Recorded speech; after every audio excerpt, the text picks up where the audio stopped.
Right Honourable Winston Peters. Over the past 18 months, New Zealand First has been targeted with a series of ignorant and deliberate attacks from Asia Beryl and her fellow partisan pen pal, reporter Guy Espiner.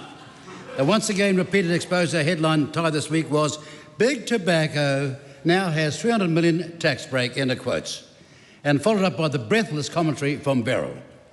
There are only two possibilities.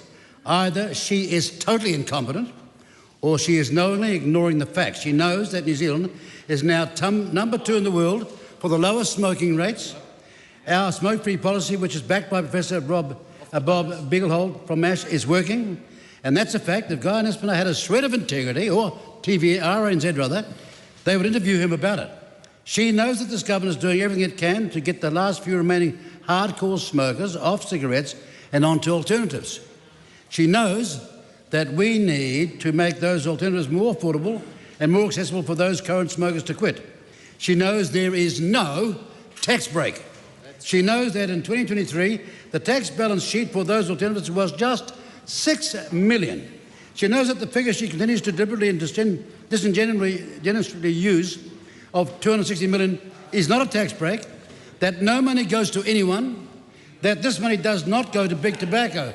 What Beryl fails to mention, which she knows to be a fact, is that the figure of $260 million, now apparently $300 million in the quotes, includes the revenue lost from people who quit smoking cigarettes, no longer pay the excessive tax on cigarettes, and therefore the government doesn't have that revenue on the balance sheet.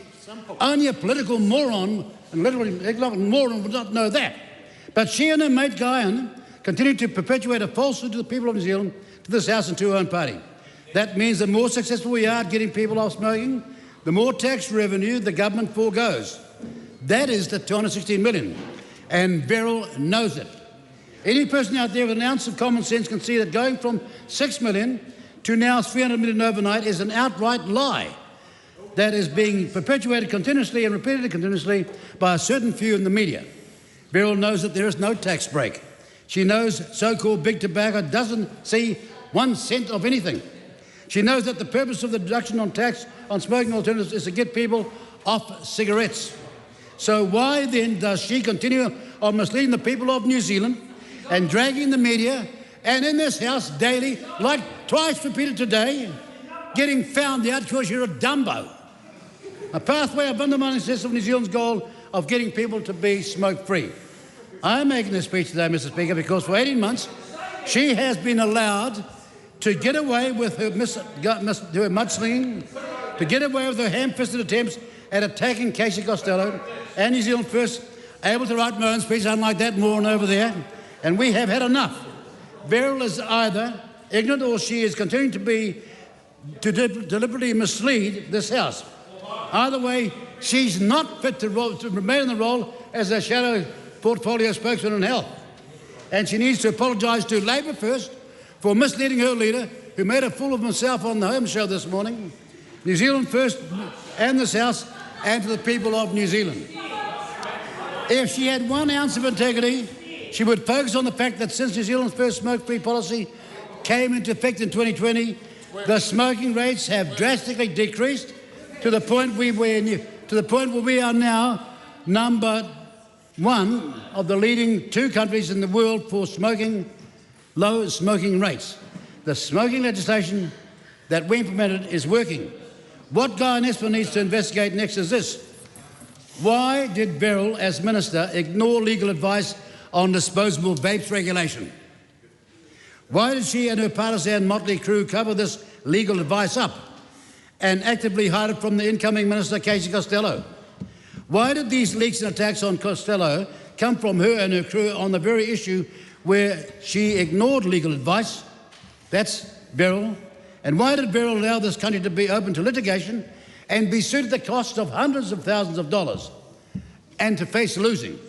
And now why no mention of that from the media or from her? Where is the apology and where is the accountability? None. And where are you now, Mr. Espiner? This is what Prof. Bigelow said. New Zealand is on the cusp of making history, soon to be one of the first truly smoke-free nations. A pragmatic shift to safer and cheaper vapes has changed the trajectory. Vapes supply nicotine without the tar and toxins of tobacco smoke. that kill over half the people who smoke long term. We already have a smoke-free generation. Youth smoking has all but disappears. End of quotes. Mr. Speaker, why hasn't this person not been sacked? The Goebbels approach, where you tell the biggest lie possible, hoping to be believed, is not going to be adopted in this country. And I've got a message for Radio New Zealand and Guy and Esplanade. If you think you're going to get away with this, we got news for you, and it's all really bad. All really bad. This is the man who attacked me and my party 28 times in the 2020 campaign, and the serious fraud office he backed went to the court 3 times, and they cost the taxpayer $4.2 million, and they lost all 3 times. $4.2 million cost us hundreds of thousands of dollars, while this four-flushing liar thought he'd get away with it. Mr. Effner, no, you don't.